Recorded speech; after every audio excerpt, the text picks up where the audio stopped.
Well, hello again and welcome to the Lincoln Financial Field here in Philadelphia. Now I'm going to split this reflection into two videos. I couldn't not bring you this wonderful view. So yeah, but I'm going to nip downstairs and talk to Eddie Howe, who's actually just over my shoulder at the moment doing an interview for American television. So I'm going to talk to him and I'll give you my more considered thoughts in a moment, because I probably need some time to process that. A 3-3 draw with Aston Villa, absolutely bonkers, massively entertaining. That's the Premier League Summer Series. So yeah, I'll be back shortly, guys. See you in a minute.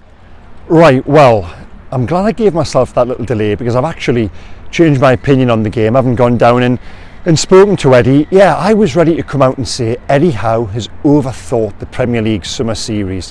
When you see what can only be described as, I think it was false tens, I never thought I'd say that again, but yeah, a 3-4-2-1 formation with a couple of false tens. I mean, at one point we had Paul Dummett in midfield, Matt Targett as an outside left, so yeah, I wasn't going to criticise. Of course, you've got to trial these things in pre-season, but I was going to say that it was one of those you'd probably file under misadventure, the 3-4-2-1 formation we saw. But then, I think I've cracked it. I think I've worked it out. Who did Newcastle play on the opening weekend of the season? It's St James's Park. They play Aston Villa. Why on earth would Eddie Howe give Unai Emery and Villa's staff a little sneak peek at the 4-3-3, which he's going to use on the opening day? He's always thinking, is Eddie, we know him well enough by now. And yeah, I honestly think that might just have been a deliberate ploy to throw them off the scent as to what system they're really going to use. And yeah, I hope that worked more than the formation worked, because it didn't. And we were sat up there in the gods in the press box behind us there. And once we got to grips with what the system actually was, probably quicker than Newcastle's players had, Aston Villa were 2-0 up, and we'll reflect on the game. That's what we're here for. We're not going to draw too many conclusions. It is only pre-season, and Eddie made the point, at some point during what could be a 50-60 game campaign, they are going to have to play different formations, and that is perhaps one which they will look at, although let's hope not. Yeah, I thought they were brutally exposed during that opening period, especially in the full-back areas. You had two full-backs in Paul Dummett and Kieran Trippier playing as centre halves, and it didn't work. So I don't know if you guys watched it back home, but it didn't work at all really.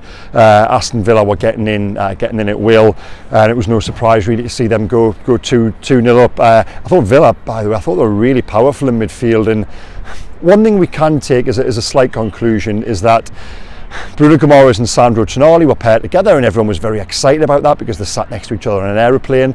But I honestly think they need Joe Linton there alongside them. Are Bruno and Tonali too similar in that they're primarily ball players? Now, I know Tonali has got that physicality to get about, and Bruno's no shrinking violet either, but do they have that real strong running power? What Joe Linton brings? And I just looked at Villa with McGinn, with Douglas Luiz, and even Buendia himself. He's low, he's stocky, he's busy, and he dispossessed Tonali for the first goal quite easily on halfway and got away from him as well. So one thing I did take from that was that Newcastle will look better. They always look better with Joe Linton in the team. I think I've made this point before.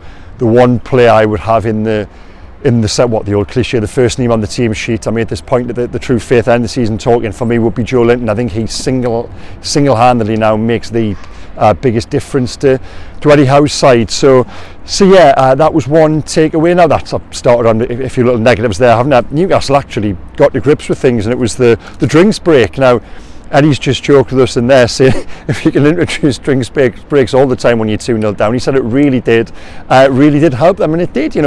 Within a couple of minutes, Elliot Anderson pulls one back, and then come half time, somehow after the start they'd made, it's 2-2. And to pick on the positives from that, first of all, one, showing that character, that endeavour to get back into the game after a little bit of a regroup during the drinks break. But there's one player you've got to pick out, and that's Elliot Anderson. Now, every summer we seem to be talking about him being Newcastle's best player. It was the same last year, and he didn't really kick on into the season, if we're being honest, in terms of what we perhaps thought back then. But this time, I honestly think he's making a serious play to be in that starting 11 against Villa. come the start of the season. His goal there tonight was brilliant. He's sent Konza for the Chili Dogs, hasn't he? The way he's just dropped his shoulder, manipulated the ball, and found the tidy finish as well. And then for Alexander Isak's goal, he's actually turned into Alexander Isak, hasn't he? The way he's jinged through. What a goal that would have been. It was saved in the end, and Isak follows up for 2-2. So yeah, Elliot Anderson for me, big positive for Newcastle. Then into the second half, Lewis Miley comes on, and yeah, he's only 17, and every time I see this guy, he just looks so composed, so cool. His distribution is inch perfect, and probably similar to Anderson 12 months ago. You know, we don't want to talk him up too much because he will need that season around the first team just to adjust physically, mentally, but there's no reason why he can't stay on the fringes of it this year. You know, he won't be going out on loan, and bearing in mind the number of games Newcastle are going to be playing, he's someone I would love to see hang around, because I really enjoy, I've only seen him 3 or 4 times now, and really enjoy watching him play. And I think he is I think I saw someone on Twitter call him potentially a generational talent. Well, you know, we'll see a lot more of him first, and let's see him in competitive action. But from what I've seen so far, I think he's very good, and I'm excited about seeing him come through. Now, other little notes for Newcastle. Well, Harvey Barnes came on for his debut in the second half there. Yeah, that was a little bit of a concern from a Newcastle perspective. On the day they pay £38 million for a winger, they go and ditch the formation which uses wingers. But no, come the second half, back to a 4-1-4-1 almost, and Barnes was on the left, and we saw that trademark. We saw exactly what he could bring, actually, just in the nearly put one in the top corner there behind me, didn't he? Got the ball on the left, drops in on his right, whips one towards the top corner, and I think the keeper makes a good save. And it was interesting to see him and Anthony Gordon actually existing together in the same team. Gordon was playing inside him.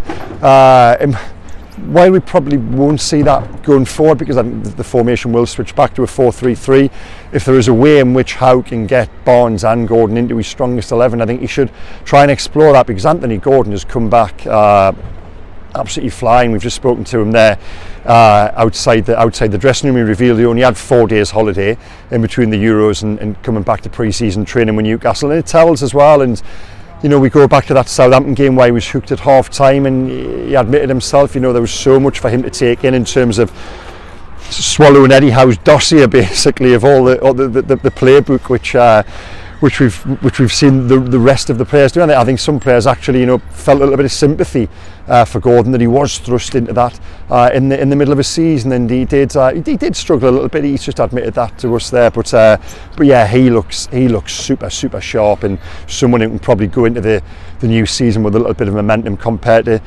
some of the others. Now, yeah, the game finished 3-3. Callum Wilson came on and scored, as he does, looked sharp. A goal for Isak too as well, which I've already mentioned. So, spoken to Eddie, other little newsy bits to come out of it. Well, Sean Longstaff's got a slight groin problem, doesn't think it'll be anything too serious. And I asked Eddie at the end, you know what, now Harvey Barnes is done, is it on to the next one? It was interesting to see Dan Ashworth walk past us outside the tunnel area there.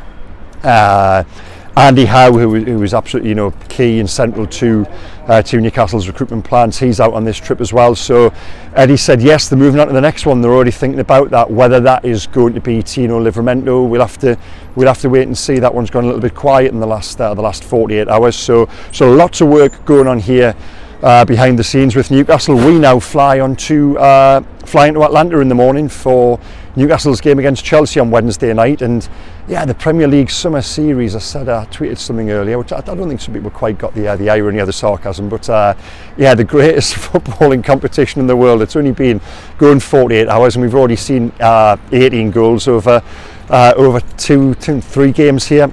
It's been brilliant. Let's just have a little scan around the place. I mean, wow, what a place to watch football. And you know, imagine being here for an Eagles game as well in the NFL. I think that's one to add to the bucket list for down the line. You know, quite a phenomenal place, and just so much character to it. So yeah, massively enjoyable. And the Premier League Summer Series rolls on to Atlanta. I'll be there bringing you more updates. I hope you've enjoyed this little dispatch. Go back to my video from yesterday when I ran up those rocky steps. Yeah, you know, original content. Yeah. So yeah, take care, guys. Thanks for watching. Last of all, hit like, hit subscribe, and I'll see you in Atlanta. Bye bye.